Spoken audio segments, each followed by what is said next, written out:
मित्रों, आप और आपका पूरा परिवार स्वस्थ, सुरक्षित, मस्त एवं समृद्ध रहे, इसी कामना के साथ मैं आज आपको शत्रुनाशक प्रयोग बताने जा रहा हूँ।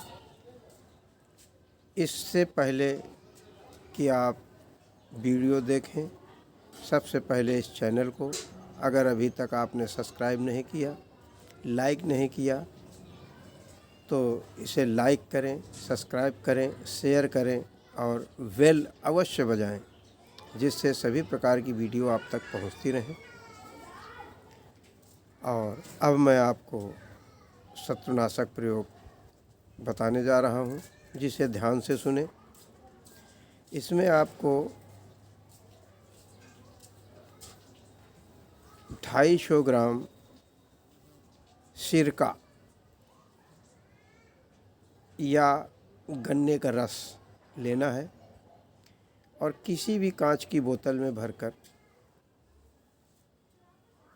इसे रखें और एक सादा कागज़ लें जिसका साइज 5 इंच बाई 3 इंच का होगा।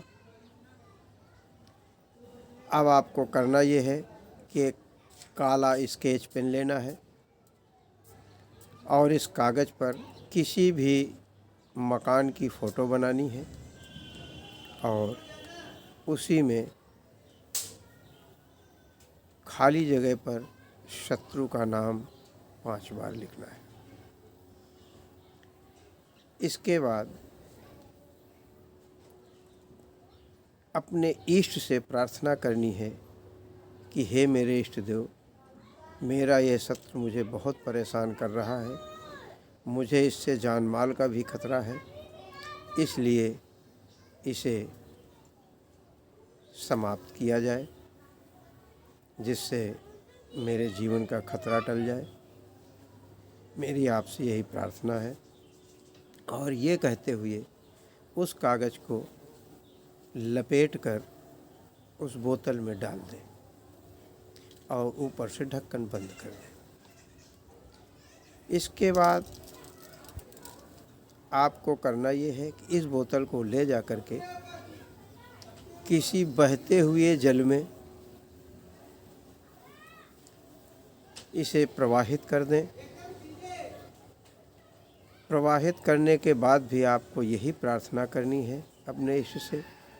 अगर प्रवाहित करने की व्यवस्था नज़दीक में कहीं नहीं है, आप नहीं पहुंच सकते हैं, तो आप कहीं भी एकांत जंगल में जा कर के कम से कम 1 से 1.5 फुट गहरा गड्ढा खोदकर इस बोतल को उसी में दबा दें और वहाँ से वापस चले आएं। दबाते समय आपको वही प्रार्थना बोलनी है कि हे ईश्वर, हे मेरे इष्ट देव, मेरा यह शत्रु, मैं इससे बहुत परेशान हो चुका हूँ, मुझे जान माल का खतरा नज़र आ रहा है, इसलिए इस शत्रु को मुझसे इतनी दूर कर दिया जाए कि मुझे जीवन में दोबारा इसे कभी न देखना पड़े और न ही ये मुझे दोबारा दिखाई पड़े। यह प्रार्थना करके उसे मिट्टी से ढक दें और दबा दें। इसके बाद वापस घर चले आएं, पीछे मुड़ करके न देखें तथा घर आकर सबसे पहले हाथ पैर धुलें। इसके बाद अन्य कार्य में लगें। यह कार्य करते हुए आपको कोई देखे नहीं और न ही आप किसी को यह कार्य बताएं, क्योंकि कार्य बताने के बाद, उपाय को किसी को बताने के बाद उस उपाय का प्रभाव कम हो जाता है, जिससे लाभ से लोग वंचित रह जाते हैं।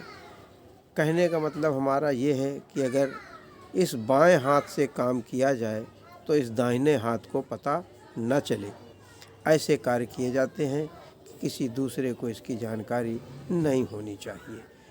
और इससे अधिक जानकारी, अगर कोई चीज़ नहीं समझ में आ रही है तो आपको जानकारी चाहिए तो हमारे व्हाट्सएप नंबर पर या मोबाइल नंबर पर आप संपर्क कर सकते हैं। और कई एक उपाय हैं जो मैं भी वीडियो में दूंगा और आप ये उपाय करके लाभान्वित हो सकते हैं। धन्यवाद। मोबाइल नंबर और व्हाट्सएप नंबर इसी वीडियो के लास्ट में प्राप्त हो जाएंगे।